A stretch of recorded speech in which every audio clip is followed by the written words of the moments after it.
தலைவா மாண்பு மிகுந்தவன் நீயே, நீ கொடுத்ததற்கு நன்றி சொல்ல முடியவில்லை இன்னும், இதில் அடுத்தடுத்து கேட்பதற்கு அஞ்சுதே. அஸ்ஸலாமு அலைக்கும் வரஹ்மத்துல்லாஹி தஆலா வ பரகாத்துஹு. அல்ஹம்துலில்லாஹ் نحمده ونستعينه ونستغفره ونؤمن به ونتوكل عليه ونعوذ بالله من شرور انفسنا ومن سيئات اعمالنا، من يهد الله فلا مضل له ومن يضلل فلا هادي له، ونشهد ان لا اله الا الله وحده لا شريك له، ونشهد أن سيدنا مولانا محمدا عبده ورسوله. اللهم صل على سيدنا مولانا محمد طب القلوب والدوائها وعافية الأبدان وشفائها ونور الأبصار وضيائها وعلى آله وأصحابه وسلم أجمعين. ربي اشرح لي صدري ويسر لي امري واحلل عقدة من لساني يفقهوا قولي. ربي زدني علما. اما بعد، فقد قال الله تعالى في القرآن الكريم وفي القرآن المجيد: اعوذ بالله من الشيطان الرجيم، بسم الله الرحمن الرحيم. إذا زلزلت الأرض زلزالها وأخرجت الأرض أثقالها. صدق الله العلي العظيم. அளவல்லா அருளும் நிகழல்லா அன்பும் என்னையும் மண்ணையும் என்னையும் உங்களையும் தரம் பார்த்து தடம் பார்த்து தக்க சமயத்தில் தருவல் மூலம் தந்து கொண்டே இருக்கக்கூடிய தயால தன்மை படைத்த தர்ம பிரபாகிய தர்ம கத்தாவாகிய வல்லோன் அல்லாஹ்விற்கே எல்லா புகழும் வைத்தது. இன்னும் அமைந்துடன் நமது காத்தம் நபி, முத்திர நபி, சம்மன் நபி, சீரிய நபி அஹ்மது முஸ்தபா முஹம்மது தல்லா சர்தாரே ஆயிரம் ரசூலே கரீம் ஸல்லல்லாஹு அலைஹி வஸல்லம் அன்னார்கள் மீதும் அன்னாருடைய அளவில்லா குடும்பத்தார்கள் மீதும் அவர்களை பின்பற்றி நடந்து வந்த சத்திய உத்தம சஹாபா பெருமக்கள், தாபீன்கள், தபா தாபீன்கள், அவுலியாக்கள், அன்பியாக்கள், நாதாக்கள், சோதாக்கள், முத்தகீன்கள் மேலும் நல்லடியார்கள் மீதும் உங்கள் மீதும் என் மீதும் இறைவனுடைய சாந்தி என்னும் சமாதானமழை என்றென்றும் நிகழ்ந்து கொண்டே இருக்கட்டுமாக. அருமைக்குரிய சகோதரர்களே, பெரியவர்களே, இந்த காலத்துடைய மாற்றங்களை பற்றி நாம் பார்த்துக் கொண்டிருக்கின்றோம்.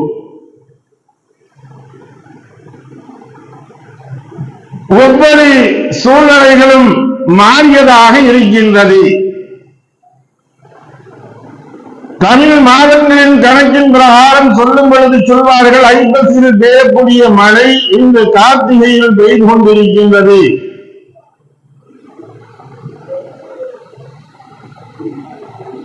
அதே போன்று வெயிலுடைய தாக்கங்கள், சித்திரையில் அடிக்கக்கூடிய வெயில்கள் எல்லாம் அதற்கு முன்னுள்ள மாதங்களிலேயோ அல்லது பின்னுள்ள மாதங்களிலேயோ கடுமையாக அடிக்கின்றது என்பதாக ஒவ்வொன்றாக மனிதர்கள் எண்ணிக்கொண்டிருக்கின்றோம்.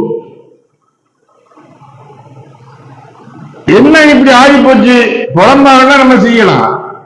ஆனால் அல்லாஹ் தன்னுடைய திருமலையாம் அரண்மனையில் சொல்லும் பொழுது சொல்லி காட்டுகின்றான், பூமியிலும் வானத்திலும் ஒரு மாற்றங்கள் ஏற்படுகின்றது, ஒரு விளைவுகள் ஏற்படுகின்றது என்றால் அதற்கெல்லாம் காரணம் மனிதர்களுடைய செயல்பாடுகளே என்பதாக அல்லாஹ் தஆலா குறிப்பிடுகின்றார்.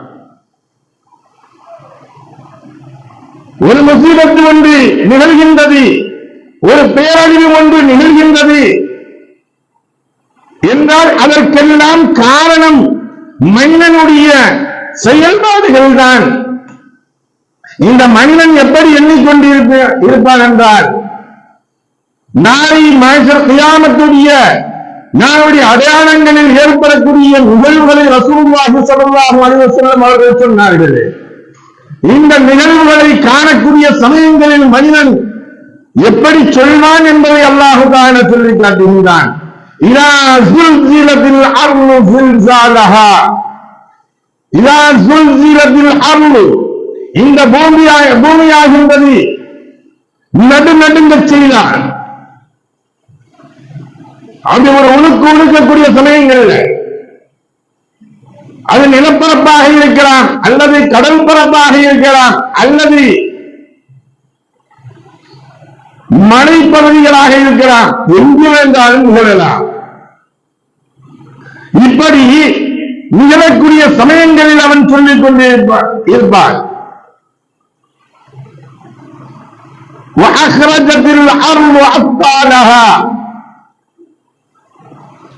இப்படி ஒவ்வொரு நிகழ்வுகளாக பூமியிலிருந்து அது விளக்கப்பட்டு அது வெளியாகக்கூடிய சமயங்களில் அவன் சொல்லிக் கொண்டிருப்பான் என்ன நடந்தது என்பதாக. மாலஹா, மனிதன் சொல்லிக் கொண்டிருப்பான், மாலஹா, இந்த பூமிக்கு என்ன ஆனது, ஏன் இப்படி பிழைக்கின்றது, இப்படி நடக்குகின்றது, இது போன்று கொட்டுகின்றது என்பதாக நாம் என்று சொல்லிக் கொண்டிருப்பான். இங்கு நடக்கக்கூடிய ஒவ்வொரு நிகழ்வுகளையும் பார்க்கக்கூடிய சமயங்களில் நாம் பேசுகின்றோமே, மலைகளுடைய தாக்கங்கள் அதிகமாக இருக்கக்கூடிய சமயங்களில் எந்த விஞ்ஞானத்தின் மூலமாக கணிக்க முடியாது. அல்லாஹ்வுடைய ஆற்றலுக்கு மத்தியில் ஏனைய ஆற்றல்களை சிந்தித்து பார்க்கக்கூடிய சமயங்களில் எந்த ஒன்றும் அங்கே நிற்கக்கூடியதாக இல்லை.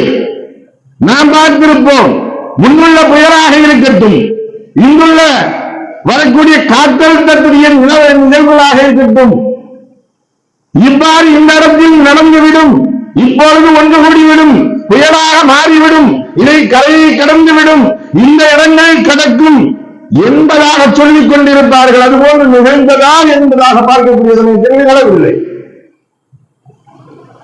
கணிப்புகள் எல்லாம் பொய்யாக ஆகிவிட்டது. ஒன்றியத்தின் மூலியமாக கணித்தாலும் சரி, மாநிலத்தின் மூலியமாக கணித்தாலும் சரி, எல்லாவற்றிலும் அதை பொய்யாக ஆக்கிவிட்டது. இப்பொழுது சொல்கின்றார்கள், எங்களால் கணிக்க முடியவில்லை, இயலவில்லை. அந்த அளவிற்கு மழையுடைய தாக்கம் சென்டிமீட்டர்கள் அதிகமாக பெய்திருக்கின்றது, அதிகமாக பெய்து கொண்டிருக்கின்றது. ஏனென்றால் அல்லாஹ்வுடைய வல்லமைகளுக்கு மத்தியில் யாரும் கணக்கிடுவதற்கு முடியாது. 20 ஆண்டுகளுக்கு முன்னால் நிகழப்பட்ட நிகழ்வுகளை கூட எப்படி எண்ணினார்கள்? டிசம்பர், இதே மாதத்தில் டிசம்பர் 26 அன்று 24 அன்று நிகழப்பட்ட நிகழ்வுகள் அவர்கள் எண்ணியதோ ஏதோ ஒரு ஸ்ரீலங்கா அடிக்க போது, போன் அடிக்க போது, இங்க என்ன எதுவும் பாதித்திருக்காது, இந்தோனேஷியாவுக்கு போயிடும் அப்படின்னு நினைச்சாங்க. இந்தியாவின் பக்கம் பெரும் தாக்கத்தை ஏற்படுத்தியது, புரட்டி போட்டது, சுனாமியாக்கூடிய ஒரு நிகழ்வுகள் நிகழ்ந்தது. அருமைக்குரிய சகோதரர்களே, அல்லாஹ்வுடைய வல்லமைகளை பற்றி அவர்கள் யாருன்னாலும் கணிக்க முடியாது என்பதை அவன் ஒவ்வொரு முறைகளும் நிரூபித்துக் கொண்டே இருக்கின்றான். சமீபகாலமாக ஏற்பட்டதுடைய நிகழ்வுகள் எல்லாம் பார்க்கக்கூடிய சமயங்கள் கேரளாவாக இருக்கட்டும், தமிழ்நாடாக இருக்கட்டும், மலை பகுதிகளில் இருக்கக்கூடிய மலைகள் எல்லாம் நீரூற்றுக்கள் போன்று கற்களுடைய ஊற்றுக்களாக கலந்து வந்து அடித்து வீடுகளையும் ஒரு நகரத்தவே சின்னாபின்னப்படுத்தப்படக்கூடிய சமயங்கள் என்கிற யாரும் கணிக்க முடியவில்லை. எல்லா டெக்னாலஜிகளும் இருக்கின்றது.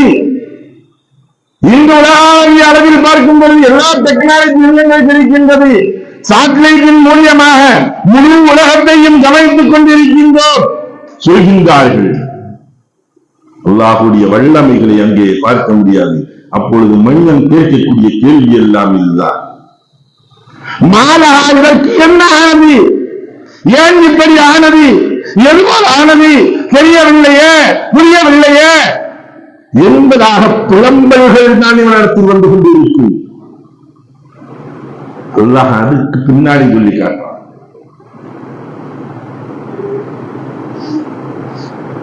يومئذ تحدث أخبارها يومئذ تحدث أخبارها அவனுடைய எல்லா செயல்பாடுகளும் பிடிக்கக்கூடிய கியாமத்துடைய அந்த நாளையுடைய ஒட்டுமொத்தமாக இந்த பூமியை அழிக்கக்கூடிய சமயங்களில் ஏற்படக்கூடிய நிகழ்வுகளை பற்றி அல்லாஹ் சொல்லி காட்டுகின்றார். பிடிக்கக்கூடிய சமயங்களில் அவர்களுக்கு ஒன்றும் செய்ய இயலாது.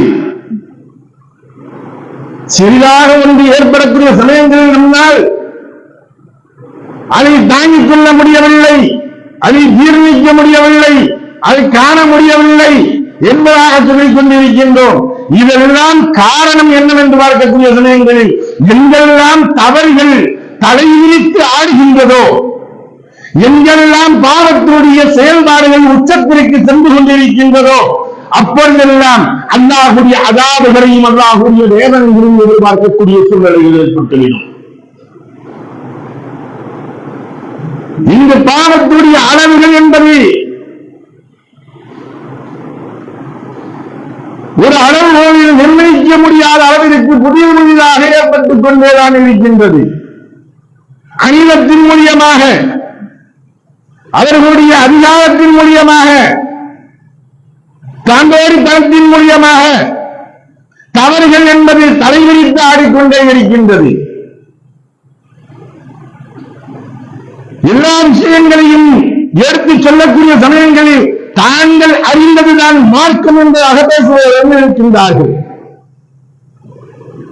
ஒன்னில்லை, சாதாரணமா ஜீனத்தை அல்லாஹ் விரும்புகின்றான். பள்ளிகளுக்குள் வரக்கூடிய சமயங்களில், மஸ்ஜிதுக்குள் நீங்கள் வரக்கூடிய சமயங்களில் அல்லாஹ் அழகை விரும்புகின்றான். நீங்கள் பள்ளியில் நாடி வரக்கூடிய சமயத்தில் அழகை அல்லாஹ் விரும்புகின்றான். இங்கு அழகு என்பதாக எண்ணிக்கொண்டு அலங்கோலமாக வந்து கொண்டிருக்கின்றார்கள்.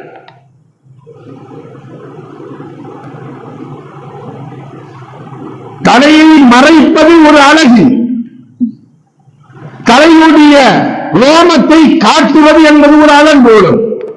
இவர்களுடைய அழகுகள் தங்களுடைய ரோமங்கள் படிவதை மறைப்பதற்கு கூட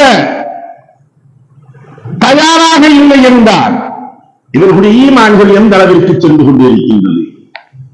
ஒரு அவசரத்திற்கு தேவைக்கு நாம் தலைகள் மறைக்காமல் ஒரு தவறில்லை, முடியாது என்பதாக இருந்து கொண்டிருக்கக்கூடிய சமயங்கள் அங்கே மதிக்கின்றீர்கள். தொப்பி அணிவது முடியாது என்பதாக மறுக்கக்கூடிய சமயங்களில் அங்கே உங்களுடைய ஈமானின் கேள்விக்குறிகள் ஏற்பட்டுக் கொண்டிருக்கின்றது. அப்படியானால் நீங்கள் அங்கே முசீபத்துகளை எதிர்பார்த்துக் கொள்ளுங்கள். வெற்றிகளை அல்லாஹ் உங்களுக்கு தடையாக்கிக் கொண்டே இருப்பார். கேவலத்தை அல்லாஹ் உங்களுக்கு ஆணையாக ஆக்கிக் கொண்டே இருப்பார். ஏன் அனைத்து வாய்ப்புகளும் இருந்திருந்தால் மறுக்கக்கூடிய சமயங்களில் ஏற்படக்கூடிய நிகழ்வுகள், இது தங்களுடைய தாண்டோடித்தனமான ஒரு சூழ்நிலையை ஏற்பட்டுக் கொண்டிருக்கின்றார்கள். ஆடை அலங்காரத்தின் பிரகாரம் பார்க்கக்கூடிய சமயங்களில் எப்படி ஆடைகள் அணிகின்றார்கள். ஆண்களுடைய ஆடை பெண்களுக்கும், பெண்களுடைய ஆடை ஆண்களும் அணியும் அளவிற்கு மாறிக்கொண்டிருக்கின்றது. ஒரு டிஷர்ட்டை வீட்டில் எடுத்து வச்சா போதும், அண்ணனும் போட்டுக்கலாம், தங்கச்சியும் போட்டுக்கலாம், அந்த அளவுக்கு ஆயிடுச்சு. பகல் அண்ணன் போட்டு வெளியே வருவார், நைட்டு தங்கச்சி போட்டு வீட்டில் படுத்துவாங்க. ரசூலுல்லாஹி ஸல்லல்லாஹு அலைஹி வஸல்லம் சபித்திருக்கின்றார்கள். ஆண்களுடைய ஆடைகளை பெண்கள் அணிவதும், பெண்களுடைய ஆடைகளை ஆண்கள் அணிவதையும் ரசூலுல்லாஹி ஸல்லல்லாஹு அலைஹி வஸல்லம் அவர்கள் சபித்திருக்கின்றார்கள். ஒவ்வொரு விஷயங்களிலும் நம்முடைய தாண்டோடித்தனமான ஒரு நிகழ்வுகள், தான் செய்வது சரி என்பதாக சென்று கொண்டிருக்கக்கூடிய விளைவுகள், அங்கே ஏற்படக்கூடியது ஷரியத்தை கவனிப்பதில்லை, மார்க்கத்தை புரிவதில்லை, புரிவதற்கு முயற்சி செய்வதும் இல்லை. இன்னைக்கு எல்லா விஷயங்களையும் உங்களுக்கு உடம்பு சரியில்லை இருந்து போனா டாக்டருக்கு போய் நம்ம என்னங்கிறத பாக்குறோம், 2 நாள் மாத்த வாங்கி போறோமோ அதனால ஆஸ்பத்திரிக்கு போய் மருந்து மாத்திரலாம் இது செய்யறோம். வீடு கட்டணும்னு ஒரு இன்ஜினியரை பாக்குறாங்க, இன்ஜினியர்கிட்ட போய் கேட்கிறாங்க, வீடு இப்படி கட்டணும், இதுவா எத்தனை ஸ்கொயர் ஃபீட் இடம் இருக்குது, இதுல எனக்கு 2 ரூம் வேணும், ஒரு ஹால் வேணும், ஒரு கிச்சன் வேணும், ஒரு 800 ஸ்கொயர் ஃபீட்டுக்குள்ள இதுக்குள்ள நீங்க அடக்கிறாப்ல கட்டி கொடுங்க கேட்கிறாங்க. ஒவ்வொரு விஷயத்திற்கும் அந்தந்த துறைகளிடம் சென்று அறிகின்றார்கள், தெரிந்து கொள்கின்றார்கள். அந்த துறைகளை கற்றுக்கொண்டவர்களிடம் சென்று அறிவதில்லை. துறைகளை முழுமையாக கற்று அதற்காக டிகிரி பெற்றவர்களை நாம் நாடி செல்கின்றோம். ஏனென்றால் அவர்கள் சரியான முறையில் அதை செய்வார்கள் என்பதாக அறிகின்றோம். ஆனால் இந்த சமுதாயத்திற்கு ஒரு பெரும் முசீபத்து என்னென்றால், ஷரியத்துடைய விஷயங்கள், மார்க்கத்துடைய விஷயங்கள் என்று வரக்கூடிய சமயங்களில் நாம் யூடியூபில் இருந்து பார்த்துக் கொள்ளலாம், அல்லது அதை நம்ம ஆண்ட்ராய்டு மொபைலில் அதை சர்ச் செய்து கொள்ளலாம், தேடி எடுத்துக் கொள்ளலாம் என்பதாக வந்து விடுகின்றார்கள். முழுமையான ஹதீசுகளை வைத்து இருக்கக்கூடிய அத்தனை ஹதீசுகளை வைத்து இவர்கள் ஒரு சட்டத்தை எடுத்துக்கொண்டு வந்துவிட முடியுமா என்றால் முடியாது.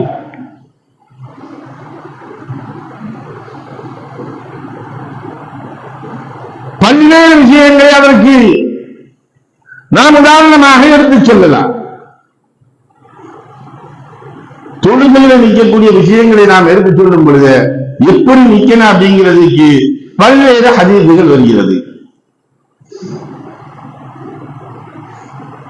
தக்பீர் காட்டக்கூடியதற்கு 2-3 ஹதீசுகள் வருகின்றது.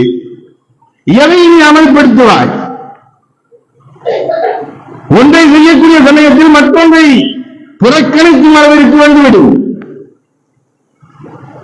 தக்பீர் கட்டுவது நெஞ்சில் கட்டுவதா, அல்லது அதற்கு கீழாக கட்டுவதா, என்று கட்டுவது? அதே சமயத்தில் தக்பீர் கட்டக்கூடிய சமயங்களிலும் கைகளை உயர்த்துகின்றோம். தக்பீரை தஹரீமாவிற்கு அடுத்தடுத்த ஒவ்வொரு தக்பீருக்கும் தஹ்லீலுக்கும் மத்தியில் கையை உயர்த்தி கீழே விட்டுக் கொண்டே இருக்கின்றார்கள். இது எப்பொழுது உள்ள சட்டம்? கையை உயர்த்தாமல் ரசூலுல்லாஹி ஸல்லல்லாஹு அலைஹி வஸல்லம் அவர்கள் சொல்லியிருக்கின்றார்கள் என்ற ஹதீஸ் இருக்கிறது. இன்னும் ஒரு ஹதீஸ் இருக்கிறது, தக்பீரை கட்டலன்னு இருக்கு. அல்லாஹ் அக்பர் தக்பீர் பேசாம கையை கீழே விட்டுவார். எந்த ஹதீஸை நீங்க ஃபாலோ பண்ணுவீங்க? நாம் எல்லாம் இதிலிருந்து வந்துவிட்டால் சரியாகிவிடும் என்பதை உண்மையின் காரணமாகத்தான் இங்கே அலங்கோலத்தில் சென்று கொண்டிருக்கின்றோம். நம்முடைய சமுதாயம் இது தாண்டோடித்தனமாக தான் எடுத்து தான் சரியான முறையில் பார்த்துக் கொள்ளலாம், புரிந்து கொள்ளலாம் என்பதாக எண்ணி செல்லும் விளைவுகள் இது. அடுத்து சமுதாயத்தில் இருக்கக்கூடிய விளைவுகளின் காரணமாக அதிகாரத்தில் இருக்கக்கூடிய விளைவுகள் இரண்டையும் பார்ப்பதற்கு நாம் கடமைப்பட்டு இருக்கின்றோம். ஒரு சமூகத்தை கட்டமைப்பு என்று செய்து கொண்டு இருக்கின்றது. இது ஏதோ ஒரு பொறுப்புகளில் இருக்கக்கூடிய 4-5 நபர்கள் மட்டும் சேர்ந்தால் சமுதாயத்துடைய கட்டமைப்பை கொண்டு வந்து விடலாம் என்பதாக எண்ண முடியாது. அத்தனை நபர்களும் அதற்கு உடன்பட வேண்டும். சட்டங்கள் போட்டுள்ளலாம், தீர்மானங்கள் என்பது ஏற்றி விட்டுலாம். ஜமாத்துல உட்கார்ந்து ஒரு தீர்மானம் எழுதி தொங்க விட்டுலாம், எழுதி அது நடைமுறைப்படுத்துறது யாரு? இது அனாச்சாரங்கள், திருமணத்துடைய அனாச்சாரங்களை பற்றி கூறுகின்றோம். நடைமுறைப்படுத்துவது யார்? ஆனால் தப்பிப்பதற்கு வழி என்ன என்பதை என்றால் பார்த்துக் கொண்டிருப்போம். அப்படியானால் சமூகத்துடைய கட்டமைப்பு என்பது அங்கே வர வேண்டும். இத்தாத் ரசூலுல்லாஹி ஸல்லல்லாஹு அலைஹி வஸல்லம் சொன்னார்கள், அமீர் இத்தாத் தலைமைக்கு கட்டுப்படக்கூடியது. கடமை அனைவர்களையும் அனுசரித்து உபசரிப்பது. இந்த அதில் நம்முடைய சமுதாயத்தின் மத்தியில் பிரிந்து கொண்டு பிளவாகிக் கொண்டு சென்று கொண்டிருக்கின்றது. அதனுடைய விளைவு எந்த ஒரு சட்டத்தையும் நமக்கு எதிராக எடுத்துக்கொண்டு வருவதற்கு அதிகாரம் ஆட்சி அதிகாரத்தில் இருப்பவர்களுக்கு செய்வதற்கு சுலபமாக இருக்கின்றது. 3.5 சதமானம் இருக்கக்கூடியவர்கள் தீர்மானிக்கின்றார்கள். 27% மேலாக இருக்கக்கூடியவர்கள் பிரிந்து கொண்டிருக்கின்றோம். இந்திய நாட்டில் நம்முடைய கட்டமைப்பு அந்த அளவிற்கு இருந்து கொண்டிருக்கின்றோம். இத்தாத் என்பது சமூக ஒத்துமை என்பது பிளவுபட்டுக் கொண்டே செல்கின்றது. உண்மையில் ஒரு திருமணத்துடைய அனாச்சாரங்கள் என்பதாக தீர்மானம் போட்டு ஏற்றிருக்காங்க, கொடுத்திருக்காங்க. சில பள்ளிகள் பார்த்தா அது பிளக்ஸே அடிச்சு விட்டிருக்காங்க. வரதட்சணை வாங்கக்கூடிய இடங்களுக்கு திருமணத்திலேயோ அல்லது வரதட்சணை கொடுக்கக்கூடிய திருமணங்களிலேயோ ஜமாத்தோ இமாமோ கலந்து கொள்ள மாட்டோம், அந்த நிக்காகவை நாங்கள் நடத்தி வைக்க மாட்டோம் என்பதாக சொல்லியிருக்கிறார். நடைமுறைப்படுத்துகின்றார்கள். அங்கே ஒற்றுமைகள் வருகிறது, நடைமுறைப்படுத்த முடிகின்றது. கங்கம் 5 ஆண்கள் வரப்பட்டால், பட்டுகள் 5 ஆண்கள் வரப்பட்டால், மாப்பிள்ளைகள் வரப்பட்டால் அவர்களுக்கு நாங்கள் திருமணம் செய்து வைக்க மாட்டோம் என்பதாக சொல்லியிருக்கின்றார்கள். சுன்னத் ஜமாத் தான் நடைமுறைப்படுத்த முடிகின்றது. ஜமாத்துடைய ஒற்றுமை அங்கே இருப்பதின் காரணத்தினால். நாம் மீறி செஞ்சா என்ன செஞ்சிட முடியுங்கனால அப்படின்னு பேசுறாங்கன்னா என்ன செய்ய முடியும்? ஒண்ணும் செய்ய முடியாது. என்ன இஞ்சி பணம் ஊரை விட்டு ஒதுக்கி வைப்பாங்களா, இல்ல ஃபைன் போடுவாங்களா? கட்டிக்குவோம், இருந்துக்குவோம், மூத்தா டயத்தை பார்த்துக்குவோம்.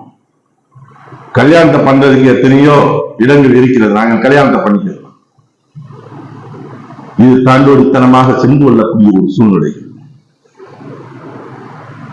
அதனுடைய விளைவுகள் அதிகாரத்தில் இருக்கக்கூடியவர்கள் நம்மீது ஏற்படுத்தக்கூடிய நிகழ்வுகள், பல்வேறு நிகழ்வுகள் நடந்து கொண்டே இருக்கின்றது. ஒரு பக்கம் நீதிமன்றங்களில் சில விஷயங்கள் தெளிவான முறைகளில் நீதி அரசர்கள் இருந்து கொடுத்து விடுகின்றார்கள். சமீபத்தில் 2 நாட்களுக்கு முன்பதாக நாம் பார்த்திருப்போம். நேற்று ஒரு நீதி அரசர் சொல்லியிருக்கின்றார், சுதந்திரத்தினுடைய சமயங்களில் இருந்து வழிபாடு தலங்களாக இருக்கக்கூடிய இடங்களில் அடுத்து வேற யாரும் அங்கே சென்று எந்த ஒன்றில் என்னுடைய வழிபாடு தலம் என்பதாக சொல்லி அங்கே நீங்க என்ன செய்யக்கூடாது, ஆராய்ச்சி செய்வதற்காக வேண்டி போகக்கூடாது, தொழிலில் உள்ள போகக்கூடாது, அதற்கு அனுமதிக்க கூடாது என்பதாக தடை விதிக்கின்றார்கள். இப்படியும் ஏதோ ஒன்று 1001 தூக்கத்தில் ஒன்று ஒரு சில விஷயங்கள் வரும். ஏன் இங்கு இருக்கக்கூடிய அத்தனை வழிபாட்டு தலங்களையும் பண்டாளத்துடைய வழிபாடு தலங்கள் எல்லாம் 100 ஆண்டுகள் 150 ஆண்டுகளுக்கு முன்பதாக இருக்கக்கூடிய பள்ளி வாயில்கள் எல்லாம் ஏதாவது ஒன்றை சொல்லி அதை அவர்கள் ஆராய்ச்சி செய்ய வேண்டும் என்பதாக, அதை சிதைக்க வேண்டும் என்பதாக சிலர்கள் கங்கணம் கட்டிக் கொண்டு இதற்காக பொதுநலம் எனக்கூடிய ஒன்றை வைத்துக் கொண்டு மனு தாக்கல்கள் செய்கின்றார்கள். இதற்காக வேண்டி பள்ளி வாயில்களில் இடிக்கப்படுகின்றது. எங்கோ இல்ல, இந்திய நாட்டுடைய உத்தரப்பிரதேசத்தில் நடந்தக்கூடிய விஷயங்கள். இதற்காக வேண்டி இப்பொழுது வேறொன்று சட்டங்களை எடுத்துக்கொண்டு வருகின்றார்கள். அது என்னங்க, நமக்கு அந்த சட்டத்தினால் என்ன பாதிப்பு என்பதாக நாம் எண்ணலாம். அமைச்சரவையுடைய ஒப்புதல்கள் கிடைத்திருக்கிறது என்பதாக பார்க்கக்கூடிய சமயங்கள் நமக்கு என்ன, அதற்கு இதுக்கு நமக்கு சம்பந்தம் இருக்குது அப்படிங்கிறாமல் நினைக்கலாம். ஆனால் இவர்கள் உள்ளே விஷத்தை வைக்காமல் வெளியே இவர்கள் இனிப்பை ஊட்ட மாட்டார்கள். ஒரே நாடு ஒரே தேர்தல் என்பதாக கொண்டு வருகின்றார்கள் என்றால் அதில் ஏதோ ஒன்று சொல்ல வருகின்றார்கள். ஒரே ரேஷன் கார்டு, ஒரே ரேஷன் கார்டு என்பதாக சொன்னாங்க. ஒரே மொழி, ஒரே தேர்தல், ஒரே இனம் என்பதாக இரண்டாவது வருவார்கள். கடைசியாக படிப்படியாக இவர்கள் இருந்து வரக்கூடிய தருதான் எல்லாம் மற்ற ஏனைய மதங்களுக்கோ இனங்களுக்கோ இங்கு உரிமை இல்லை, இந்த ஒரு மதத்திற்கு சொந்தமானதுதான் என்பதாக இவர்கள் சொல்லிவிடுவார்கள். இதற்காக ஒரே ஒரே என்பதாக சொல்லிக் கொண்டு இவர்கள் குறித்துக் கொண்டு வந்து கொண்டிருக்கின்றார்கள். அது பாஸ் ஆகுதா பாஸ் ஆகலையா, அது இவங்க கொண்டு வந்த சட்டம் நீத்து போதாங்கிறது அடுத்த பிரச்சனை. நம்முடைய சமுதாயத்துடைய நிலைமைகள் எங்கே இருந்து கொண்டு இருக்கின்றது என்பதை நாம் பார்க்க வேண்டும். பிரிந்திருப்பதின் காரணத்தினால் ஏற்படக்கூடிய விளைவுகள் எல்லாம் அங்கு 2 கோடி முஸ்லிம்களுக்கு தான் நீயும் விவாத மேடைகள் பார்க்கக்கூடிய சமயங்கள் சொல்றாங்க, பாபர் மசூதியுடைய தீர்ப்புகள் அநீதமாக கொடுக்கப்பட்டுச்சு அப்படின்னு சொல்லிக்கிட்டு இருக்கும்போது அதுல சொன்னாங்க, அயோத்தியில் நாங்க அங்க கோயில் கட்டப்பட்ட பொழுது வந்தவர்கள் இஸ்லாமியர்கள் வந்து அங்கே முதல் மரியாதை செய்தார்கள் என்பதாக சொல்கின்றார்கள். அப்படியானால் நாங்க என்ன செஞ்சாலும் எங்களுக்கு பின்னாலும் ஒரு இஸ்லாமிய குறிப்புகள் இருக்குது. நீ கூடுன்னு சொல்ல கூடாதுன்னு சொல்வதற்கு எங்களுக்கு சப்போர்ட் வாங்குவதற்காக வேண்டிய ஒரு கூட்டம் எங்களுக்கும் இருக்குது. ஏன் இவர்கள் மார்க்கத்தை பார்க்கவில்லை, சரியத்தை பார்க்கவில்லை? இவர்கள் இவர்களுடைய இஷ்டங்களுக்கு, இவர்களுடைய செயல்பாடுகளுக்கு எதை நாடினார்களோ அதை செய்ய வேண்டும் என்பதாக செய்து கொண்டே இருக்கின்றார்கள். அல்லாஹ்வுடைய வேதனைகளை நாம் அப்பொழுது கண்கூடாக பார்த்துக் கொண்டே இருக்கலாம். அல்லாஹ்வுடைய சோதனைகள் இறங்குவதை நாம் தடுக்க முடியாது. அருமைக்குரிய சகோதரர்களே, எந்த ஒன்றும் நல்லோர்களையும் விட்டு வைக்காது. யாரோ செய்யறாங்க நம்ம கண்மூடித்தனமாக இருந்துவிட்டால் நம்மளாம் சொன்னாலும் கேட்க மாட்டாங்க, எவ்வளவோ சொல்லியாச்சுங்க, அவங்களாம் கேட்க மாட்டாங்க, அதாவது திருந்த மாட்டாங்க அப்படின்னு நம்ம சொல்லிட்டு விருந்தா அவர்களுக்கு ஒரு வேதனை அதாபுகள் இறங்குகிறது என்றால் நம்மையும் சேர்ந்து காவுவாங்க, நம்மை விட்டு வைக்காது. நாளை வேண்டால் நாம் இருக்கக்கூடிய இடங்கள் எது என்பதை தீர்மானிக்கக்கூடியது அல்லாஹ். அல்லாஹ் ஆலம், அல்லாஹ் அறிவார். ஆனால் நம்முடைய அதற்கு அனுமதித்துக் கொண்டு சொல்லக்கூடிய சமயங்களில், ஏன்னா இன்னைக்கு சுன்னத்துங்கிறது ஒரு கட்டங்களில் செல்லக்கூடிய சமயங்கள் அதெல்லாம் பிரிந்து சென்று விட்டது. ஒரு காலகட்டத்தில் இருந்ததுடைய நிகழ்வுகளை பாருங்கள். ஊர்கள் செழிப்பாக இருந்தது, அத்தனை முறைகளையும் கையாண்டார்கள். துஆக்கள் இருந்துச்சு, ஸலவாத்துகள் இருந்துச்சு, தஸ்பீஹ்கள் இருந்துச்சு, திக்ர்கள் இருந்துச்சு, திலாவத்துகள் இருந்துச்சு. இன்னைக்கு எதுவும் இல்லை. திக்ர் என்றாலே என்னவென்று தெரியாத அளவிற்கு ஒரு சமுதாயம் வந்து கொண்டிருக்கின்றது. ஸலவாத் என்றால் என்னவென்று தெரியாத ஒரு சமுதாயம் உருவாகி கொண்டிருக்கின்றது.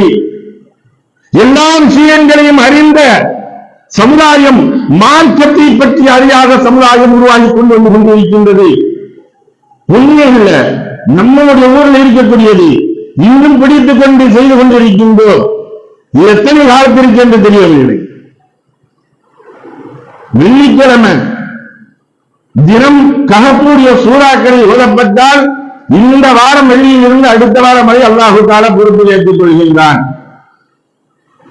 அது அவரவருக்கு பரக்கத்தில் மிக்க ஒன்றாக இருக்கின்றது. ஒரு காலகட்டத்தில் ஓதுறதுக்கு ஐன் இருக்காது. நாங்க அந்த அளவுக்கு உட்கார்ந்து சார் ரவுண்ட் வெட்டிட்டு ஓதுவோம். நாங்க 12 ஐன் இருக்குன்னா 15 பேர் உட்கார்ந்து லெவல்ல இருப்போம். ஆனா இன்னைக்கு 2 பேர். யாரு? பள்ளியுடைய பணியாளர்கள் 2 பேர் மட்டும்தான் ஓதுவதற்கு கடமைப்பட்டவர்கள் ஓடிக்கொண்டிருக்க சொல்றேன். இதற்குரிய காரணம் என்ன? வரக்கூடிய 18ஆம் தேதி தான் அரபுடைய தினம் என்பதாக, அரபு எழுத்துக்களுடைய தினம் என்பதாக கொண்டாடக்கூடிய ஒரு நாள். டிசம்பர் 18 அன்று அரபு ஒரு மொழி. இந்த அரபி மொழி நம்மளுக்கு இறக்கப்பட்ட குர்ஆன் ஷரீஃப் அரபி மொழி, ஹதீஸ்கள் அரபி மொழி. நாளை அல்லாஹு தஆலா எழுப்பி கேள்விகளுக்கு நம்மளுக்கு கேட்கக்கூடிய அந்த கபரில் வைத்தாலும் சரி, கபரிலிருந்து எழுப்பப்பட்டவர்களும் சரி, எல்லா இடங்களிலுமே நம்மிடம் கேட்கக்கூடிய கேள்விகள் அரபி மொழி. நாளை சொர்க்கத்தினுடைய மொழியும் அரபி மொழி தான். இது எத்தனை பேர் நம்ம கத்துக்கிறது இருக்கோம்? எத்தனை பேர் அதை தெரிந்து கொள்வதற்கு நாம் ஆசைப்பட்டு இருக்கின்றோம்? இதற்காக வேண்டிய எத்தனை பேர் முயற்சி செய்திருக்கின்றோம்? நாம் கற்றுக்கொள்ள வேண்டும், நம்முடைய குழந்தைகள் கற்றுக்கொள்ள வேண்டும், தெளிவாக கற்றுக்கொள்ள வேண்டும், சரியான முறையில் கற்றுக்கொள்ள வேண்டும். உச்சரிப்புகளையும் நெடில்களையும் குடில்களையும் நிறுத்தல்களையும் சேர்த்தல்களையும் சரியான முறைகளில் கற்றுக்கொள்வதற்கு என்ன வழிமுறைகள் என்பதை நாம் பார்த்திருக்கின்றோமா? அதற்காக வேண்டி எடுத்திருக்கின்றோம். எந்த ஒரு முயற்சியை நாம் எடுத்திருக்கின்றோம்? உள்ளவர்கள் செய்யலாம், ஜமாத் ஏற்பாடு செய்யலாம், கற்றுக் கொடுப்பதற்கு இத்தனை வழிமுறைகளை நாங்கள் செய்திருக்கின்றோம், எல்லாவற்றையுமே இலவசமாக தருகின்றோம் என்பதாக சொல்கிறார். ஆனால் அனுப்புவதற்கு பெற்றோர்கள் தயாராக இருக்கின்றோமா? என் பிள்ளை காலையில பஜருக்கெல்லாம் எந்திரிக்க முடியாதுங்க, காலையில வச்சாலும் வர முடியாது, பஜர் தொழுதுன்னா முசீபத் பிடிக்கும் தெரிஞ்சுக்கணும்னா, அதெல்லாம் பிடிச்சா பிடிக்கிறதுக்கு என் பிள்ளை பாவம் நல்லா தூங்கணும், நம்ம அதுதான் நினைக்கிறோம். இப்படி ஒவ்வொரு விஷயங்களையும் அதற்குரிய நிலைமைகளை நாம் விளங்காமல், ஒவ்வொரு விஷயங்களை விளங்காமல் செல்வதின் காரணத்தினால் நமக்கு ஏற்படக்கூடிய நிகழ்வுகள், அல்லாஹ்வுடைய வேதனைகள் வந்து அடைந்து கொண்டே இருக்கும். அது எதன் மூலமாக வேண்டாலும் வரலாம். மழையாக இருக்கலாம், வெயிலாக இருக்கலாம், காட்டாக இருக்கலாம், இடியாக இருக்கலாம், நிலப்பிழப்பாக இருக்கலாம், மழை உருளாக இருக்கலாம், எந்த ஒன்றின் மூலமாக அல்லாஹ் தஆலா ஏற்படுத்திடுவார். கடல் கொந்தளிப்பாக கூட இருக்கலாம். அல்லாஹு தஆலா காப்பாற்றுவானாக. நம்முடைய சமூகத்தை விளங்கி நடக்கக்கூடிய பாக்கியத்தை வல்லவனாக தந்தருள்வானாக. ஒற்றுமையாக அனைத்தையும் கடைபிடித்து நடக்கக்கூடிய நன்மக்களாக வல்லவனாக உங்களை என்னை ஆட்சி ஆகிவிடுவானாக. வாஹிர் தாவனா அல்ஹம்துலில்லாஹி ரப்பில் ஆலமீன். அஸ்ஸலாமு அலைக்கும் வரஹ்மத்துல்லாஹி தஆலா வ பரகாத்துஹு.